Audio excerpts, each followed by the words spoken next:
Víte o tom, že v tomto obchodě vám dovolí spát až 15 minut? Tady můžete spát jenom 15 minut. A to všechno díky tajným pravidlům obchodu. Každý obchod je má, ale jsou skrytá, aby je obyčejný člověk nemohl najít. Proto jsem našel ty nejtajnější a nejvíce cool pravidla obchodu, které vám dokážou ušetřit hromadu peněz. A dneska je všechny otestuju, abych zjistil, jestli obchody stále dodrží nebo je dávno už zapomněli. První je Starbucks. Ve Starbucks mají pravidlo, které se jmenuje Barista's Promise, což znamená, že pokud se svým nápojem nejste 100% spokojení, dejte nám vědět a my vám ho na místě připravíme znovu tak, aby byl perfektní. Mým plánem je si objednat iced tea, které je logicky sledem. Jakmile ho dostanu a ochutnám, budu si stěžovat, že je na mě moc horké a budu ho chtít předělat znovu. Tímto způsobem zjistíme, jestli toto pravidlo funguje i do takových extrémů. Dobrý den, máte tady nějaké iced tea, úplně nejmenší, úplně nějaké nejlevnější, co tady máte? Dobře, tak poprosím jedno to broskové. Můžu to být kartou? Fakt tomu chudákovi, tyjo, mu to nechci dělat, ale pro video to musíme udělat. Vidíme, že tady dost ledu. Bacha, ať se nepopálíš jazyk. Pálí. Tohle hrozně. Já se hrozně omlouvám, ale ten drink je hrozně horký na mě, můžu ho prosím předělat? Horký? Ano, je moc horký, málem jsem si o něj popálil pusy. Chcete přidat led dovnitř, jo? Nový drink, prosím. Já se hrozně omlouvám. Pohodě, každý má nějaký místě. Tyjo, to vypadá mnohem chladnější ten drink. Dobře. Mám z toho nějak zbavit toho starého drinku nebo? Dobře, děkuji moc krát. Mějte se, naschledanou. Ale jo, W Starbucks. Máme nové pití. Je více studené.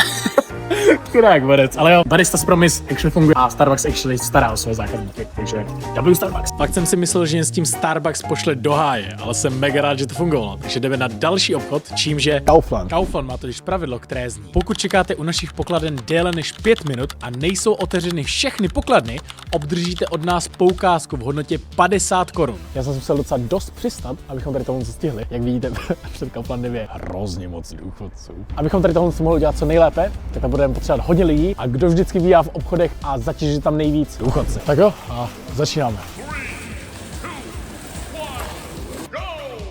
Tak jo, věc, kterou tady jdeme najít my, což je tak do 50 korun, je Monster. Hele, mám ho. A jo, easy!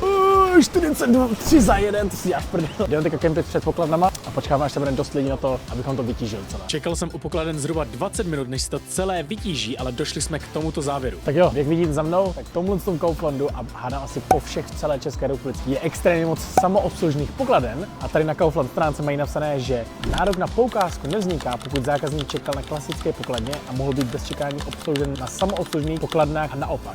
Takže já si myslím, že tady tohle někdo už jako fakt využíval hrozně moc a pečli to tím, že teďka tam přidali třeba dalších 15 pokladen samoobslužných. Takže chci si jenom zeptat, jestli tahle věc je actually reálná furt a půjdeme se zeptat na informace. Zaplatil jsem a potom jsem šel na informace se zeptat, jestli ta věc stále funguje. Dobrý den, můžu se zeptat? Já jsem slyšel, že když čekáte v pokladně více než 5 minut, tak dostanete slevu 50 korun, je to pravda? No. A zneužívá se tady jakože ta policy tady? Jo, tak často. Akorát tam se stahuje bohužel i na samoobslužný. Jo, já jsem se právě díval a vidím, že to je jako pořešené už docela dost tím, takže tak. Ale dobře, děkuji moc krát, mějte se, naschledanou. Očividně je to pravda a prý, že to lidi mega moc neužívají. Kaufland sice uplatňuje své tajné pravidlo, ale dost ho pořešili, aby ho lidi nezneužívali. Takže tohle bych počítal tak na půl, ale uvidíme, jak je na tom další obchod, čímž je DM drogerie má pravidlo, které zní: pokud nejste se zakoupeným výrobkem naší privátní značky, například Balea, Alverde, spokojeni, můžete jej v kterékoliv prodejně DM vrátit nebo vyměnit, a to i v případě, že je již otevřený nebo částečně spotřebovaný. Takže se jdeme podívat na nějaký třeba krém na ruce nebo takového. Zkusíme to otevřít a zkusíme to vrátit s tím, že jestli nám vrátí peníze nebo aspoň nám dají nějaký slevový kód. Tak jo, našli jsme tady nějaký krém na ruce, třeba tenhle ten Balea Cream All. Jdu se ho koupit, zkusím se otevřít před obchodem a vrátit si, že je třeba nevodí. Dobrý den, prostě jeden tento krém na ruce. Kartou prosím. Jo. Děkuji moc. Děkuji. Naschle. No, ale ona neví, že se vrátí třeba za 10 sekund. Jdeme zkusit ten krém. Takový krémový. Takže jsem nepožil krém na ruce. Tak já. Takže docela to něco dobře. Tak jo, tak jdu jako idiot zpátky a zkusím to vrátit. Můžu to já se hrozně omlouvám. Já jsem měl koupit trochu jiný krém, můžu ho vrátit, jestli to bylo možné, prosím. Já se hrozně omlouvám, on voní úplně jinak, než jsem doufal, že bude. Jsem právě slyšel, že se může vrátit, když tak krémy, které jsou pod DMkem. No, neměl by být ten výrobek použitej teda, ale... Dobře, děkuji moc krát, děkuji moc. Dobře. Tak jo, děkuji moc krát. Mějte se, naschledanou. No nic, tak jo, tak oficiálně, teďka se budete chtít někdy použít krém na chvíli a potřebujete to si vzít sebou ven, tak asi můžete. Máme 30 korun zpátky. Easy. A DMko prošlo úplně v pohodě. Doufám, že to bude vypadat takto i u posledního obchodu, protože tam je to nejšilnější. A další obchod je Decathlon. Decathlon má pravidlo, které zní: naše prodejny jsou místem pro zážitek. Věříme, že nejlepší způsob, jak si vybrat sportovní vybavení, je si ho přímo u nás otestovat. Proto u nás najdete testovací zóny, otevřené produkty a volné plochy pro váš pohyb. Dobrý den, můžu se zeptat? Je možné tady vyzkoušet nějaké kolo, že bych se na někom projel? Jako někam mimo prodejnu? Ne, tady v prodejně klidně. To byste měl zájem. O cokoliv, co jezdí. Cokoliv, co jezdí. Tak nějaké fakt cool kolo, které byste mi doporučil. Jak často a kde jezdí? Nikde. Je to takový sociální experiment. Takže to je na taky. Ano.